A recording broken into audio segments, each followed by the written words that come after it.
Welcome back to Chocolate Tomatoes. And today we are going to be discussing the movie The Holiday Stocking.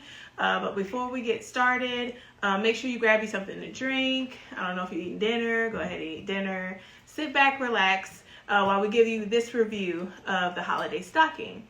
And real quick, I'm going to share with you our drink of the day. We are drinking what?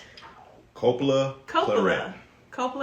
So we're waiting on Corey to finish. I know, right? We're waiting on Corey to finish opening the bottle here.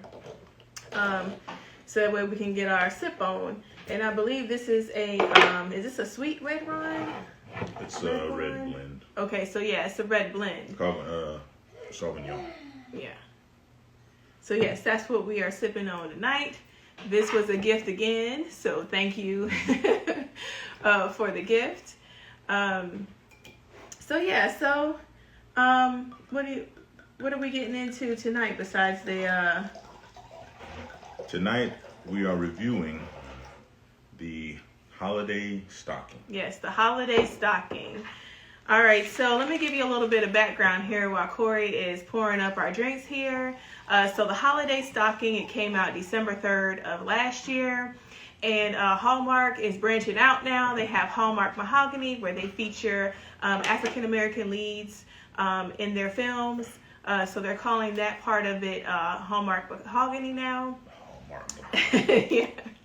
Yeah. It's great that they are highlighting black lead actors and actresses now in movies, and we're able to see us on the television now, on cable now, shall I say, in these leading roles. So we're going to review that today. I'm excited to say that the Holiday Stocking, it stars Nadine Ellis. We know her from Let's Stay Together from BET. That's kind of like a throwback, y'all. I don't know if y'all remember that TV show. And most recently, she starred in Our Kind of People. Our Kind of People. I love that show. I hate that Fox discontinued that show. But if y'all have not, real quick, check that show out. Our Kind of People is a really great watch. Again, sad to see that show get canceled. Hopefully another network will pick it up in the future. Also, the Holiday Stocking stars, is it Tamala or Tamala Jones? I'm never really sure how you pronounce it. Yeah, I'm not sure either. Miss. It looks like Tamala. Yeah, it looks like Tamala. Miss Jones, if you're watching, please forgive us if we mispronounce your name. But we do also love you from back in the day with Booty Call. I don't know if y'all have seen Booty Call. I'm pretty sure most of you have. The movie Booty Call. You know her from, what's the movie with Chris Tucker? Which one? And Charlie Sheen. Oh man. That is not her in Money Talks. That is her in Money Talks. No, that's not her. That's Elise Neal. Oops, sorry. I always get the two of them confused. Do you get the two of them confused? Yeah. Yeah, I get the two of them confused sometimes. That's right. That's not her. I'm sorry. But that's definitely her in Booty Call. And also, it's the brothers. Yeah, she was definitely in the brothers. I'm sorry. I always get the two of them confused. We were talking for that. You know what? We were actually talking about that last night, how we get the two of them confused. I'm pretty sure this isn't the first time. But yeah, we apologize. And this movie also stars BJ Britt. So we do know him from Agents of S.H.I.E.L.D. And excellent show. And I know him from Being Mary Jane. So that's where I'm familiar with him, is from that show. Great show also, by the way. And so this movie also stars Mykelti Williamson. And we also know him from Forrest Gump, from Bubba, as Bubba. We also know him from the movie ATL. Uncle George from ATL. Yes, Uncle George from ATL. And we also know him lately from the Purge movies. That's right, yeah. Yeah, he was in the Purge. So far, all-star cast as far as this movie. And we'll get into some of the chemistry that we saw between the cast and things as well a little later on in the review. And then last but certainly not least, a viewer that we have here on Chocolate Tomatoes, we have, drum roll please, your boy, Karan Joseph Riley. He's in this movie. I got a theory about Karan Riley, too. We'll get to it later on. So, yes. Hi, Karan, if you're watching. Thank you so much for checking us out on our lives here. If anyone else out there is watching as well, thank you so much for tuning into our lives every Friday at 8 p.m. All right, so let's get into the holiday stocking here. So it's directed by Roger M. Bob. We're familiar with him from A Christmas Stray, which we've also done a review on this channel. And we also have done a Chestnut. He also has done a Chestnut Family Christmas, which we have also mentioned as well on this page as well. I keep saying channel, I don't know why, but page. And then it's written by Cass Seegers. Is it Bedell's? I guess that's. I'm not sure how to pronounce the last name, so forgive us if we mispronounce it. But I did want to mention that she did write the movie Open, and that stars Essence Atkins, where she is in an open marriage.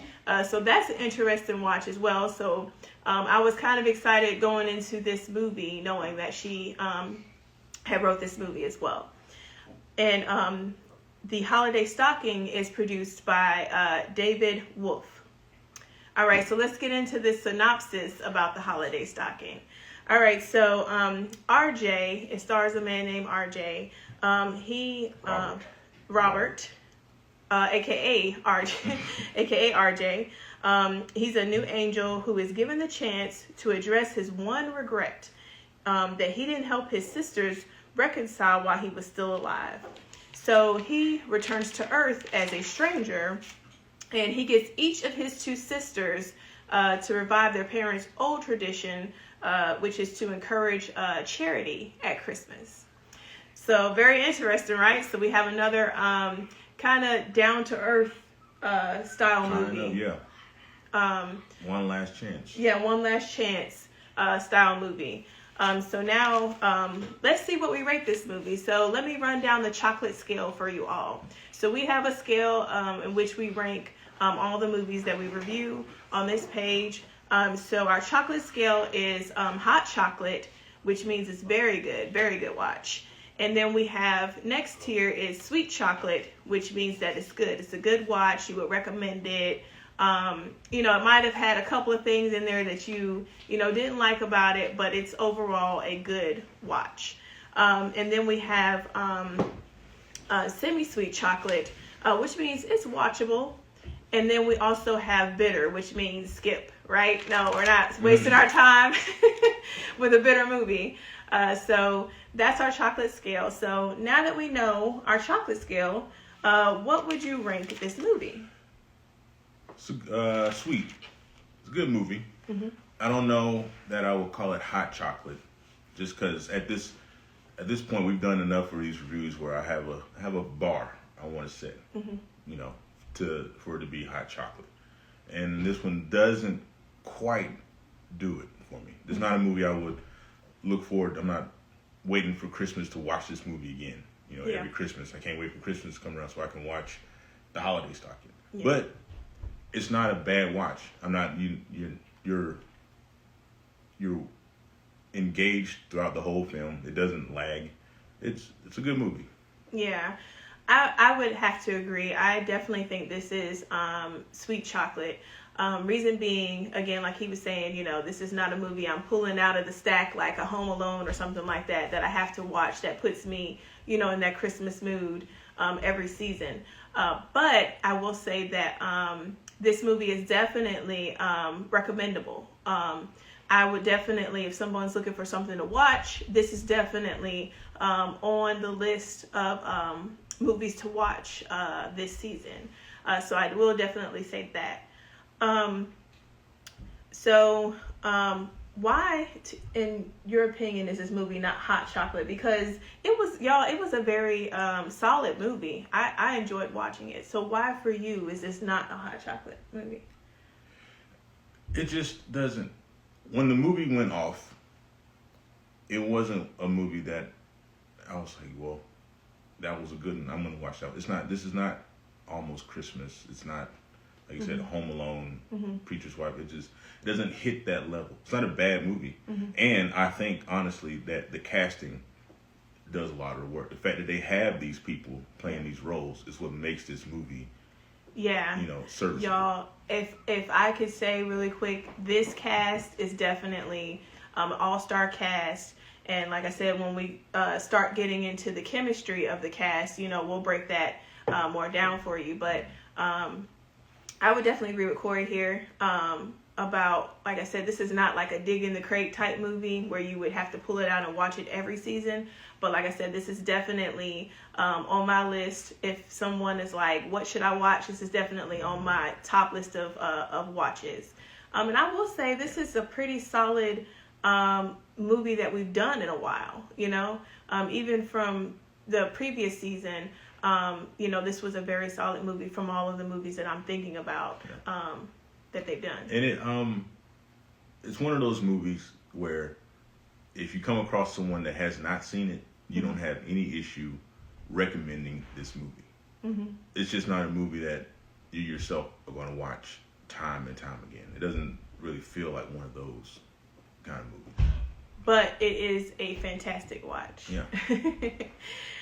So let's go into just a little bit of preliminary Q&A before we get to our juice segment. Before we get into the juice, the nitty gritty, the spoiler section of our show. All right. So, how does this movie, when you watched it, how does it make you feel?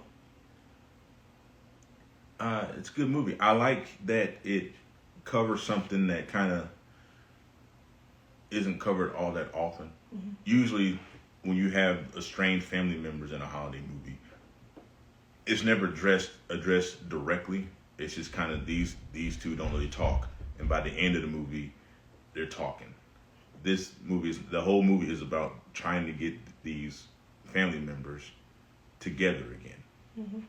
And I think using charity was an excellent way of accomplishing that.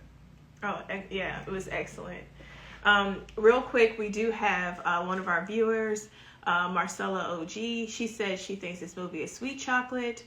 She says she loves the concept of the last wish and it being for family and charity. She did say that it had for her some missing components, so that's why she stated that she thought it was sweet chocolate. Yeah, All right. Sounds about right. Yeah, so it sounds like our viewers tend to agree with us a little bit with the rating here. Definitely, if you're out there watching, definitely chime in to our live stream, comment, let us know what you think. If you're watching this after, you can let us know underneath the video in the comments, or you can DM us, y'all, what you think about the movie. Yeah, and let us know what you think about the movie, or let us know what you think about us. Yeah. Anything we can change to, make this seasonal podcast or live stream better. Yes, definitely. Let us know. All right. So next question. How was the acting and the writing of the movie? Acting was excellent. Writing, premise was good. I don't think the writing actually executed the premise that they wanted correctly, but like I said, the casting helped out a lot. Yeah. And speaking of the cast, I got a theory. I think as far as Christmas movies go, if you want a good Christmas movie, the secret component is Karan Joseph Riley. Karan is the almost every movie we've covered or looked over, yes, the ones that were good, he was in it somewhere. Yeah. So Karan, aka Mr. Christmas, if you want a good Christmas movie, if he's in the cast, a good solid Christmas movie, he definitely is in it. So he's definitely the common denominator. I'm telling you, it's a working theory I'm working on, but yeah, so far there's something to that. Yeah, so far all the movies that we've seen him in, we've liked, so or we've enjoyed definitely. I will have to say too, the acting in this movie is superb. I love The characters when they were on screen, the chemistry was great. When, we'll talk about this a little bit later on, but when the sisters, are at odds with each other, it actually feels like they're at odds. It doesn't feel forced. It doesn't feel fake, And a lot of times I feel like when characters are at odds with people, when it translates over on the screen to us as the viewers, a lot of times it appears forced, Yeah. So that was a great thing.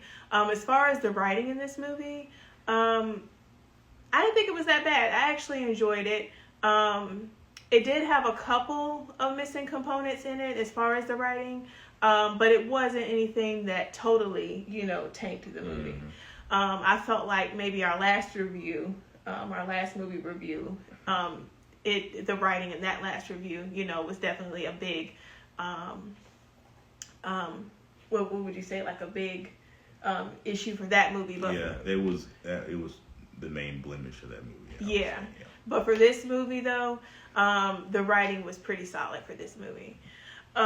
So what about the pace of the movie? How do you feel about the pace? Pace was good. I think the movie was about an hour and a half, something around there. Yeah. And it was perfectly fine. Mm-hmm. Didn't think it went on too long. I didn't feel like it was too short.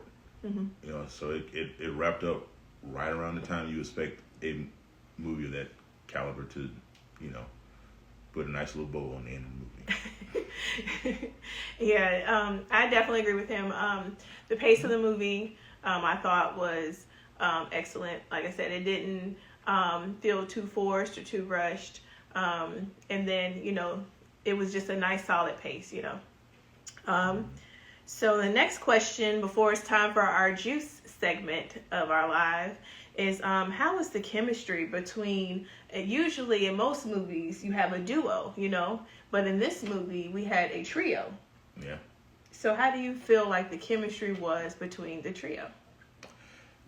Honestly, I think the chemistry between those two sisters, it felt they did really good. It felt real, even because with them being estranged, they haven't talked in a long time, but you can still tell when they're around, they aggravate each other, but you still feel like they're sisters and they still love each other. They don't want anything bad to happen to each other.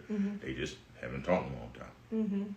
And the way they would speak about their brother, and when he was there as a stranger, you felt like there's a connection there with the three of them. Like I said, the casting was done really well. Yes, casting was A1 in this movie. The acting was A1 in this movie. Like I said, I was excited to see a lot of the names. I was like, oh, but when you see a movie, y'all, and you see certain names, you're like, oh, I know this movie's gonna be good. So, and really, not only that, the I guess you would call it secondary coupling of the movie, that worked really well. I thought those two matched up very well in the movie. Yes, and he's gonna share with y'all a little later.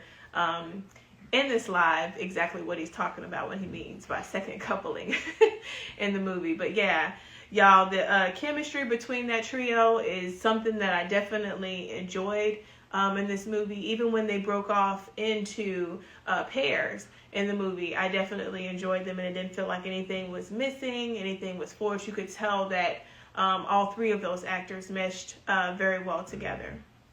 All right, so it is time for the juice part of the segment. So if you have not seen the holiday stocking, go ahead, log off now before we spoil the movie for you.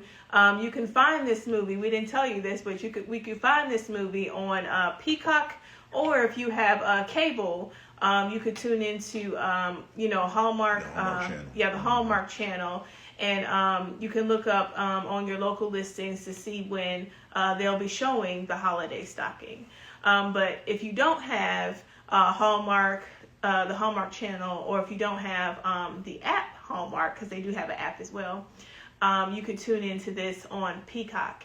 Now, I do believe you have to have a paid subscription to Peacock in order to enjoy this movie. And I did want to throw this little tidbit in there for y'all. Peacock is having a Black Friday sale, so you can get, if you're new to the subscription, you can get, I believe, all 12 months for $1.99. So y'all, for $2 for a great movie, that don't sound too bad, right? It'll cost you more at Redbox. And you don't Redbox. Do people still do Redbox? Yeah, people still do Redbox, and you don't even have to leave your house to see this movie, which is a great thing. All right, so let's get into the juice segment of this live. All right, so what did you love about this movie? I love the chemistry of the characters. The way these characters interact with each other. It really seemed like a family. Yeah. Sometimes you love them to death. Sometimes they aggravate you to no end. And you got that in this movie. Yeah. Yeah, you definitely did. I mean, I even felt myself shouting at the screen a few times, like, no, she didn't. Or like, don't listen to her, you know, or something like that. So it definitely captivated you as the audience and pulls you in. And we're definitely going to talk about those moments coming up. So what did you not like about the movie? The biggest thing is I'm still confused. Watch this movie one full way through, and then it was just in the background, and I still haven't fully understood the concept of these riddles. Yeah. So I don't. As far as I can tell, is you pull a riddle out of the stocking. Mm-hmm. The one that solves the riddle chooses the charity. Mm-hmm. But in the beginning, when it was during the flashback, they only did it once, and they chose that charity. Mm-hmm. But in the rest of the movie, when they're adults, they pull about 4 or 5 riddles out. Yeah.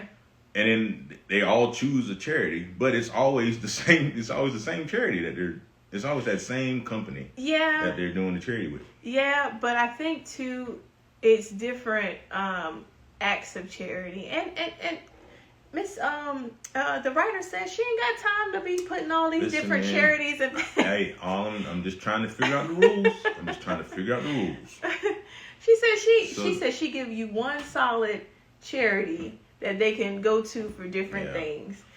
And really, it's like I said, it's not a knock on the movie. It was just that something that was a little confusing. Haven't quite figured that out yet. Yeah. And I don't feel like Uncle George had to be in the movie the way they filmed it. RJ Britt could have just played that character all the way through. He could have, but I did like the fact that they did put him in the movie. And it was funny at the end when RJ was walking out of the bakery and they thought they seen, Yeah, I don't know. They thought they saw. You had this man in the movie for 2 scenes. And it's just like, you could have just made him the younger brother that died. And RJ could have been that character throughout. It just... Yeah, he could have been. But I enjoyed seeing... I like to call him Uncle George, but I ended up enjoying seeing Uncle George in the movie. I didn't think it was a bad thing that they put him in the movie. I understood it, why they did it. The next question is, what scene stands out to you and why? The scene that stands out the most. When she's on the phone with her friend, with it Danny? Is it? When Danny's on the phone with her friend Teresa, her sister. Yeah, and my man Karan overhears her talking in the background. Yeah. And like the friend was talking reckless. Yes. Like she has the worst timing ever. Yes. And then after she hung up, she sees he's standing there, so she hangs up, and he just like, yo, you need to go. Yes, when Wilson Whitlock, that's who Karan. Yeah, that's who Karan plays in the movie. When he overhears Teresa and Danny is who he's interested in the movie. When he hears Danny and Teresa, talking about her prospects and who she needs to date and why. Trying to downplay the charity aspect of it. Yeah. Of what she's doing. Yeah, the barbecue man. You really want to stomp around in your stilettos with the barbecue man, Yeah. So that was very interesting. I thought it was interesting too with that scene. Like, you know you're in the presence of somebody else. Anybody could walk in anytime while you're on the phone. Why do you have your friend on speaker? You know, even when we're out in public, you know, it tends to be people have people on speaker, even out in public places. You know, I just don't understand that, you know. And then when the person says something you don't want them to say, you're quick to try to hurry up and take it off speaker. Yeah, I never understood. I never understood why you have the phone on speaker, especially when you're talking about the person and they're there or they're in the other room, you know. There's always that chance that they could hear you. And also, I found it interesting that Danny didn't divulge to Teresa, like, look, I'm with him now, let me call you back. You know, she didn't say anything. She just immediately just dove into that, you know, conversation with her. Teresa was bad about running her mouth, though. Yes, she did Teresa, that like 2 or 3 times. Teresa was definitely the villain in this in this movie. She ruined a lot of relationships even early on in this movie. Potentially, yeah. So the next question is plot holes. What were some plot holes for you in this movie? Did you see any? Just the riddle aspect, how this game was played. I didn't, because they said in the beginning, like, all right, so you have to read the riddle in front of everybody involved, and then that just goes out the window. Like the next 3 riddles, everybody's by themselves figuring out the riddle. So I don't know. It doesn't. There's not really any plot holes. That just didn't really make sense to me. The movie flows perfectly well. He, as the angel moving about these people, he moves fairly well. I even like the fact that they updated the trope, because now he's an angel, so he has no history. But these people recognize that. How do you don't have any social media, anything? So he has to get a social media presence. I thought that was clever that they did that. Yeah. So as far as plot wise, there is no plot hole. It just that game just doesn't make sense to me. I really didn't see too many plot holes, but I did have a question. Like, so to you viewers out there, if somebody just pops in your life, you know, and starts talking about someone that you've never met before, when you talk to everybody that, you know, they've ever known, no one else even knows them. Like, when you start asking questions, you know, when you start digging a little bit deeper, like they did ask a few questions, but I felt like they just didn't dig as deep enough as a average person, I feel like, would have. You know, they would have asked, you know, a little bit more questions before they fully, you know, trusted, you know, a person like that. But I will say that when they did back him in a corner, it was funny, and he was very convincing, you know, as to why they should stop, you know, asking questions. So I did enjoy that aspect of the movie. Except that one time, they just ran around the room. Yeah. Like, what's your last name? Yeah, they just... I gotta go. Yeah, they ran him out of the room that time. But I thought that when they did question him, you know, about his last name and things like that, that he did handle, you know, those pieces pretty well. So, let's talk about Gia, Marlowe's daughter. And she is played by actress Soraya Gerald. How do we feel about Gia? She aggravating. She was aggravating? Every time she had something to say, I said, this girl. Now, you know you are a good actor or actress when you achieve what the character is given in that movie. Just like the villain of the movie. If you're angry with them every time you see that actor on camera, they've done a good job. And she was a teenage brat. That's exactly what she was. Yeah, we definitely felt the felt the teenage brattiness going on there. You know, got upset. Like I said, this is a movie where at times it'll have you, you know, talking to the TV, like, what are you doing? What are you thinking? Type thing. So we definitely did enjoy that aspect of the movie. That girl. Yes. And another breakout character, like I said, we were angry at her. That's Danny's assistant, played by Brianna Price. Teresa, you have got to get better. got to get. Yeah, timing is awful. Timing is awful in this movie. With you, divulging information in front of folks that Danny is trying to build relationships with, or even with her sister. You haven't seen her sister in so long, Marlo, and you just keep adding to the fuel to the fire. Is Danny, would she be considered like an instigator? Like, I feel like she would, because Teresa. not Danny, I'm sorry, Teresa.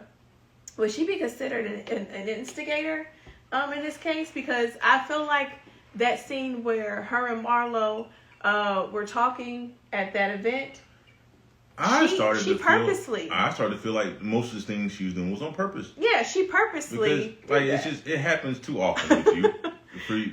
You just throwing this woman, Danny is just putting out fire at the fire because of you. Yeah. And it felt like it had to be on purpose. Yeah, I feel like she purposely sabotaged Danny and Marlo's relationship at that event. I mean, come on now.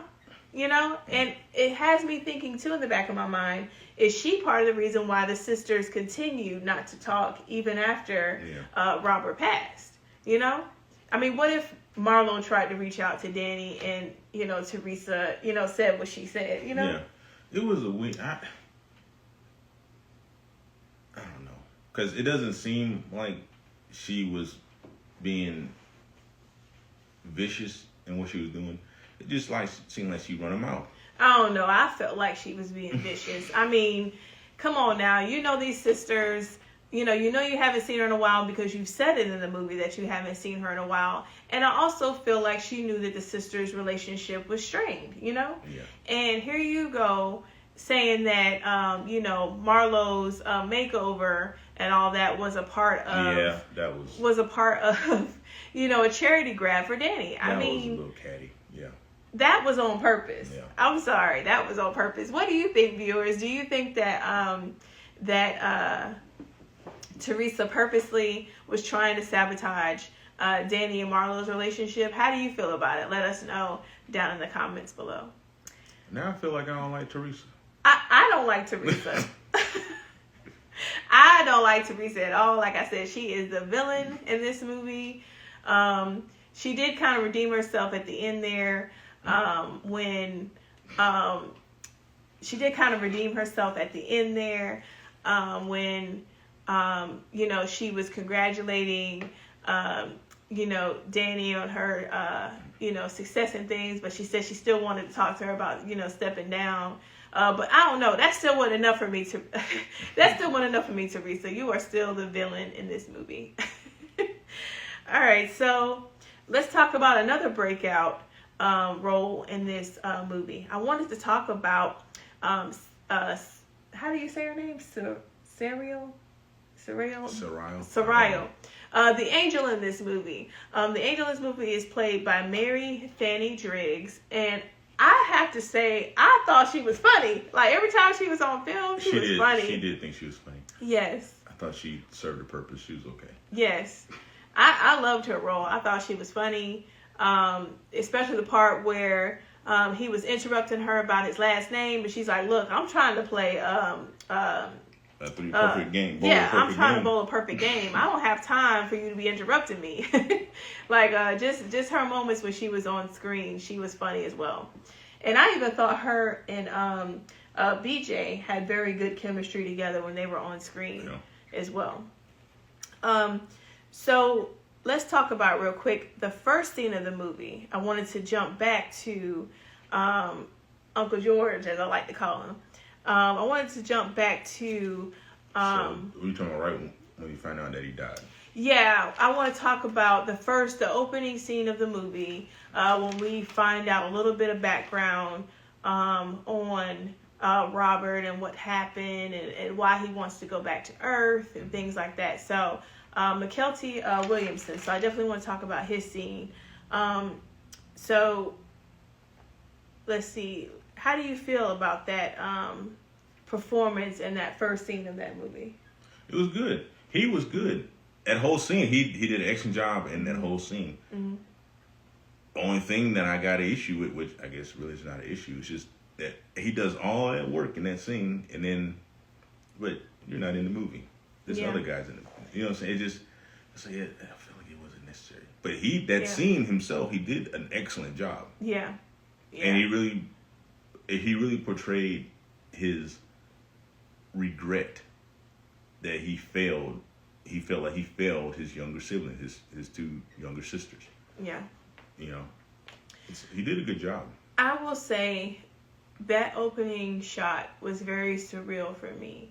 Surreal feeling, like I actually felt like, this man actually died, just the way that it was filmed. Did you feel like the camera kind of had like a slight haze kind of to it, especially when it first came on? It was a jarring angle that they chose. Yeah. Because it's right in his face, but it's not eye level. It's almost kind of raised just enough to make you feel a little off kilter. Yeah. Yeah, that scene, it made you feel uncomfortable, but not like necessarily in a bad way, but just kind of like a haunting way, Yeah. A little bit like, man, none of the rest of the movie was shot like that, but I just found it interesting that they kind of put you in that vibe or that mood, like, man, like he's really talking, to an angel, like this man is really, passed on. So I just thought that was an interesting point of how they shot that opening scene of that movie. All right, so let's talk more about Danny versus Marlo, right? Let's talk real quick about a lot of their stuff they had. Before we get in that, I did want to. I found it unusual that they never say how he died. Yeah. Like they jump right in. He's dead, and he's talking. He's going over his plan to get his sisters back together. Yeah. He's not. He doesn't have any qualms about the fact that he's dead.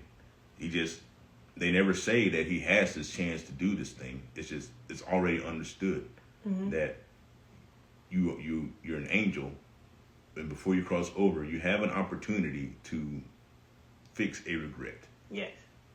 But you learn all that through the course of the conversation he's having with this angel, with Suranai, or however you pronounce her name. And I thought that was different. Usually it's somebody finds out they're dead.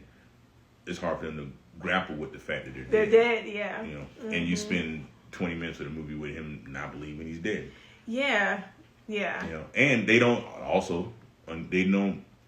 tell you these rules. He's just going over the plan to get his sisters back together. When you first see him as an adult, he's going over the plan to get his sisters back together. And I just thought that was unique. Yeah, that was very unique now that you point that out. I thought it was interesting as well.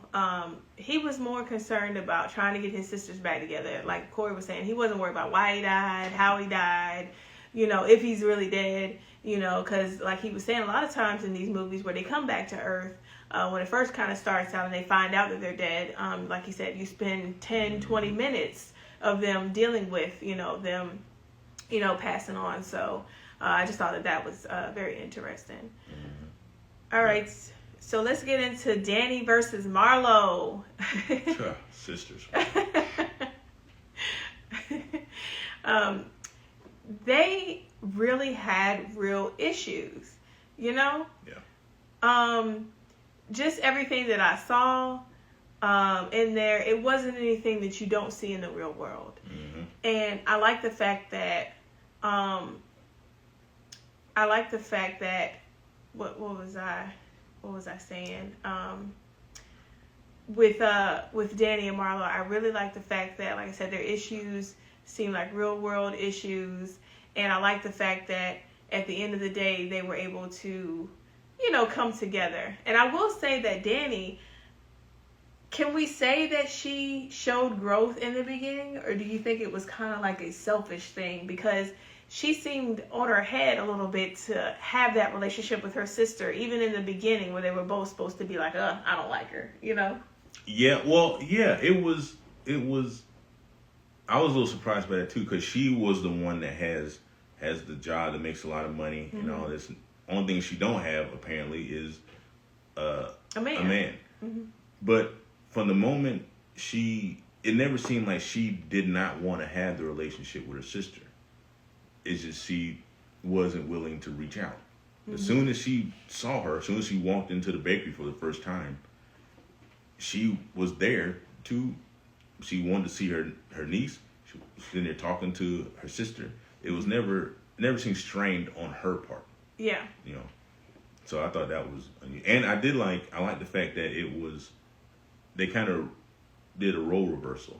You know, it's the younger sister that's carrying the burden and feeling resentful. You know, it's usually the older sister. I stayed home and I took care of mom and this, that, and you know, all that. Yeah. But it's the younger sister that was doing all of that. That was doing everything. Yeah. And the older one is the one that went off and had a career and all this, that, and the other. Yeah. I will say too, as you know, looking from the outside in to a lot of these situations, I guess when you're a certain age, you don't really think, about, I had to stay home and take care of my mom and do all of, the responsibilities while you, were just sending money, Yeah. You don't think about things like that. And like I said, those are real world issues, that people, have to deal with. And that will cause someone to either have a strained relationship with their siblings or altogether stop talking to their siblings, That's kind of like devastating.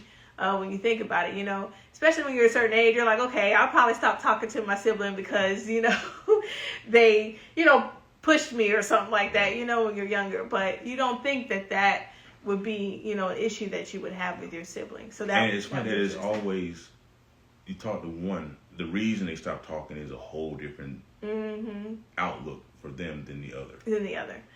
Yeah, because did Danny ever share, like, was it just because of how Marlo was treating her? Yeah, well, she said she felt like she was just judging her for being successful, for going off and being successful. But you talked to Marlo was saying, no, you left me here with all of this to take care of. Yeah, you sent money, but money don't, walk people to the bathroom. Money don't sit by the hospital in the hospital bed. Money don't do all that. I did that. So it's just they both have this different aspect of why their relationship kind of faltered. Yeah, that's, like I said, that plays to the writing and the actors as well, translating, what was written down. But the writing on that was very solid. I like that piece of it. So one interesting things that I found out, when I saw the name of this movie, The Holiday Stocking, I'm just thinking, the holidays, Christmas, whatever.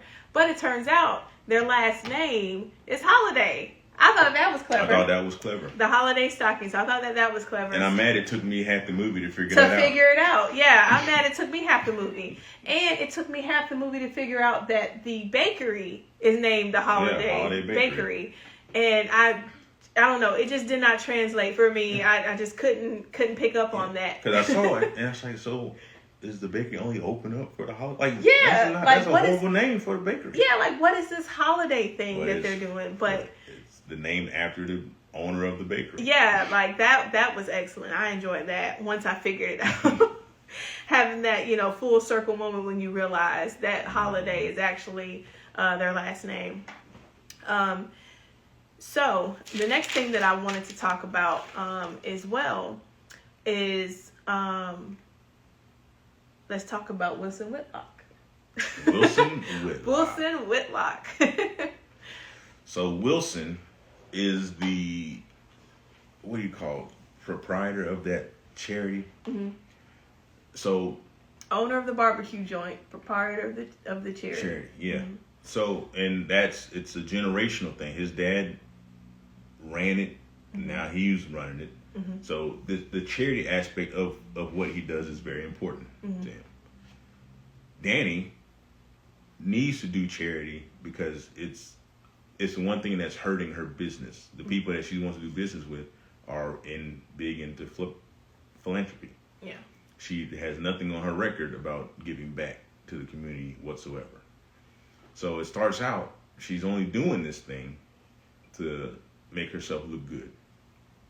But as these movies tend to go, she meets the proprietor of the charity she chose, and they kind of hit it off.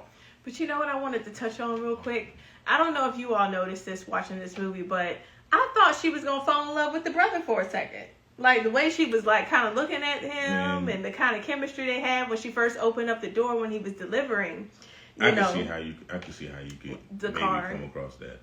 Yeah. I'm glad they didn't run with that thread, though. Yes. Like, I got kind of scared for a second there. Like, no, she's not falling in love with her brother or, like, liking her brother, because kind of got scared for a second. But then we meet Wilson Whitlock, and I'm like, okay, all right, we're good now. You know, I was hoping that they were going to spin it that way, which they didn't. So kudos to kudos to the writers in this movie. So I did want to talk about too. We've already touched on Teresa and how we feel about her. Always in Danny's stuff, you know. Sharing information, she oversharing, sharing at the wrong time. You know, I feel like Danny probably told her that she was going to hang out with Wilson, and she still purposely stood on the phone with her. Yep. I'd be like, aren't you on a date? Like, let's talk about this later, you know? Or aren't you with him? Let's talk about this later. I just feel like she wasn't the wingman or the wing woman that Danny needed. That she should have been. Or that she should have been. I did want to talk about, too, Marlo and her husband, Stefan. Their relationship, I thought that was very interesting as a married person, that your marriage can, if you get too busy, you know, it's hard to pencil in or find that time to kind of rekindle things, especially if you have kids. You know, both of you, you know, have busy schedules, or one person works out of town. You know, I just found that very interesting that they put that in the movie. Yeah. Hearing her concern with him, you gonna be back for Christmas? Mm-hmm. I can understand that, because, you know, like you said, you're busy all the time. Mm-hmm. This is probably the only time throughout the course of the year where you're probably almost guaranteed to be together. Mm-hmm. And here he is. He's got this delivery he's got to make. I'm not gonna lie. I didn't know where they were going on with that story initially, because when he said he was going to be gone and he'll be right back before Christmas, I'm like, this whole boy stepping out, is he cheating? Like, what's going on? But to know that wasn't the case, and he's just a busy truck driver. Or was he a truck driver? Yeah, he's a truck driver. Oh, okay. Yeah, that he's a busy truck driver on the road. That was a sigh of relief. I'm tired of y'all. I don't know about y'all, but I'm tired of watching these movies where the spouse is always cheating, or like somebody's always cheating. Like, why can't it just be, you know, a good wholesome movie? So that's definitely what I enjoyed about this movie as well, is that it's a good, you know, wholesome movie. You get tired all the time of somebody, you know, cheating or you know, scandal. Or a scandal. Sometimes you just want, you know, a good wholesome movie. So it was nice to know that was the issue between them. It's just, they just needed to find, you know, the time, because, you know, Marlo was always working at the bakery. Mm-hmm. Yeah, that's the thing. He's always going on the road. Mm-hmm. She's always at the bakery. Mm-hmm. So how do you pencil time in for that? Especially during the holidays. You know, people always want some cake or cookies or cupcakes. Yeah. For the holiday. Yeah. So you can imagine she's probably more busy than any other time of the year. During Christmas. Yeah, especially with the sweets, you know. I like that aspect too that they shared about Marlo. You know, she took over her mother's bakery when her mom died, or really when she was sick. You know, she started, you know, taking over those duties, and the fact that she's now a full-fledged business owner. You know, this is all on you. You're the baker of the family. Not gonna lie though, some of those baked goods should have stayed in the back. Ooh, Corey. They was not looking the best. They weren't. I was like, I don't know if I'd have ate it. And then the one he chose, the reindeer brownie or whatever. I'd have left that right where it was at. It wouldn't have messed with no reindeer brownie. But it was funny because the sisters, one of the points that Marlo made with Danny, you know, was that she was the one that took over the bakery shop as well, and had to you know, run the business and make it into what it is today. So I just thought that was an interesting point, that the sisters, you know, were upset with each other over, you know, with each other as well. So that was interesting. Mm-hmm. Let's also talk about, how did you feel about Danny giving Marlo that makeover and scheduling the dinner? Like, yeah, she did it for charity, but like, do you really feel like it was sincere? But see, I don't think it was for charity. I don't think Danny intended on that aspect of what she was doing to be documented anyway. Because she never said anything about it. Yeah. And they never took pictures of her makeup. They never said anything. I don't think she planned on that being that. I think she did that because she cared about her sister. Yeah. Even when she was calling to cancel, she wouldn't let her. She's like, I don't bake, but I'll cover the bakery while you go on this date. Yeah, I thought that was very nice that Danny stepped in. Danny was definitely, maybe not all the time. Like I said, Danny should have used her head a little bit. Maybe she should have kept Teresa, more in the background than she did. But Danny definitely, a lot of things that she did was definitely commendable in this movie. Yeah. Because, like I said, I don't think that it didn't seem that was a charitable thing she was trying to do for her sister. I think that's just something she wanted to do. I think Teresa talked too much. Yes, Teresa, look, if you watching, you talk too much. But, those points, like, we were saying, Teresa even being who she is, made the movie. So, let's move on to the next point. So Marlo finds out that Danny, is selfish and she only wanted to help out her business to get ahead, with the sponsorships. So, again, with that, Danny never really revealed or said that she was doing it, for the sponsorship. She even told Marlo, like, look, I genuinely did this, for you. So, again, we thought that was great. I thought it was interesting that Marlo's whole excuse for doing this holiday stocking was to show her daughter that there's more to Christmas than just getting. It's also giving. So having her do these charities and whatnot. But as soon as she thought that her sister was in it for herself, all that went out the window. Yeah. She could have stayed and kept all that going to show her daughter that this is for charity.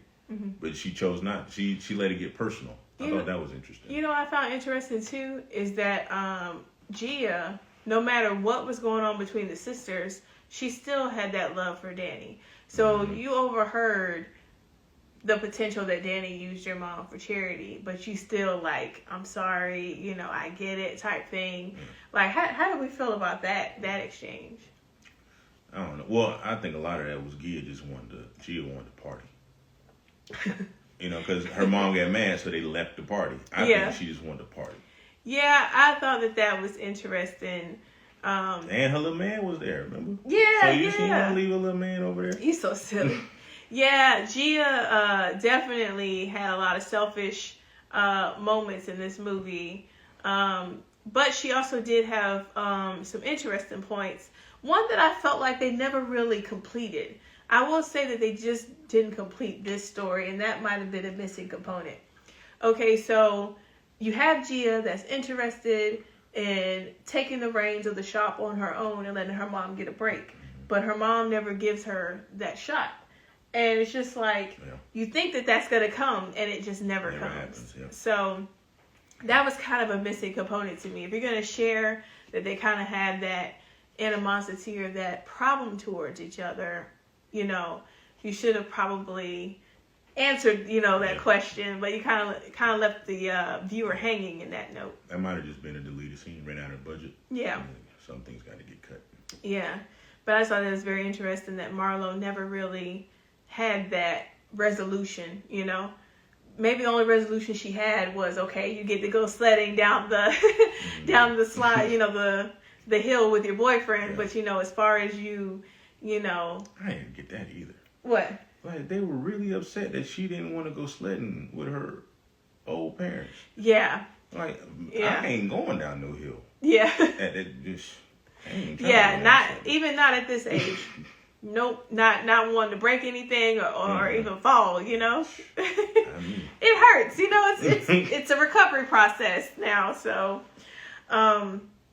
let's talk about, did you have anything else that you want to talk about before we got into the last scene of the movie? Because that was heavy, y'all. Yeah. The last scene of this movie was super, super heavy. I think we covered quite a bit of it. Okay. So let's talk about this last scene, y'all. I don't know how you feel about this, Corey, but I absolutely loved the last scene of this movie. I think this is what really brought everything together in this movie for me to make me say this is definitely a sweet watch. So the last scene of the movie, they ended at the bakery. RJ has decorated the bakery. He's even brought some elements from their actual childhood home to make it look like a childhood home. I thought that was excellent, you know. I'm trying to figure out, where did he get all that stuff? Because they make it sound like he wasn't the most attentive person when he was alive. Yeah. So why does he have all this stuff? You know, that's kind of maybe another little, you know, tidbit that they probably should have answered, you know. Because you're right, it didn't sound like he was that attentive. Another thing real quick that I just thought about before this scene, RJ has a revelation of his own in this movie where he figures out that maybe I contributed to my sister's, you know, having... yeah, I like that too. Yeah, I like that too. Having, you know, this strained relationship. Yeah. So I did like that too because we found out he didn't help with his mom either. Mm-hmm. You know, he was having marital problems. He was having, you know, financial issues, you know, so... I like that because he wasn't just a conduit to getting them back together. He had to recognize that he played a part in this rift between them to begin with. Mm-hmm. And I thought that was interesting because they could have just as easily, you know, just not even mention that. Yeah, I love the way, like, again, that the actors acted in this movie was top tier, the acting. I love the writing in this movie. It had a few missing components, but overall, you know, I like the writing in this movie, and that's definitely one of the pieces of writing that I liked that they did. All right, did you have anything else you wanted to add? Yeah, I think RJ, he did that last scene was excellent, especially with him, because you could tell he was getting very emotional seeing his sisters back together and acting like a family. Mm-hmm. You know, and he knowing that I gotta go. You know, my time is up. I can't be here for this. Mm-hmm. You know, now y'all are getting back together, and I gotta leave from here. You know, and you could tell it was really messing with him. Yeah. But he did a good job portraying that emotional. Emotional state. Yeah. BJ Britt was definitely excellent. I haven't really seen him in such an emotional kind of lead role like this, you know? So I definitely appreciated that. I definitely see big things coming, you know, from him in the future, especially with the way that he played this role in this movie. Because that last scene, y'all, I almost got a little choked up in that last scene, like you said, especially when it came time for him to, you know, leave, but he was happy seeing his sisters finally reconcile, you know, that relationship. Mm-hmm. I really say that last big scene because after that, then his sister, she goes on like the news and, you know, it's kind of shouts out the bakery. Yeah, kind of wraps up the sister's, you know, story. Yeah. But to me, that last, you know, gut punching scene was definitely that last scene at the bakery. Yeah, that's your crowning moment of the movie right there. That is it. Mm-hmm. You know, everything else is kind of like just tying up loose ends. Yeah. Well, did you have anything else you wanted to share before we wrap up today? I think we squeezed these tomatoes dry, I believe. All the juice is out of these. All right, y'all. So if you enjoyed today's segment, definitely let us know down in the comments. Definitely DM us. We would love to hear from you. I did want to tell you all before we go today, look forward to our next live next Friday at 8 o'clock where we will be reviewing the movie 'Twas the Chaos Before Christmas. And y'all be happy to know that we will have a special guest to do our roundtable session, as I like to call it, for that particular movie. So we will have a roundtable session for that movie. We're excited about that. This is the first time, y'all, that we are trying the roundtable session. for this movie. So we are excited. So watch "'Twas the Chaos Before Christmas." You can find it on your streaming service. I believe that "'Twas the Chaos Before Christmas," I believe it's on Tubi, right? Is it? I think it's either on Tubi or on what is it? Freebie. It's on one of the two. I believe it's on Tubi is where I saw it. So yeah, definitely check out "'Twas the Chaos Before Christmas," so that way you could tune in the whole session again with us next Friday. So until then, guys, we will see you next Friday. Bye-bye. Bye.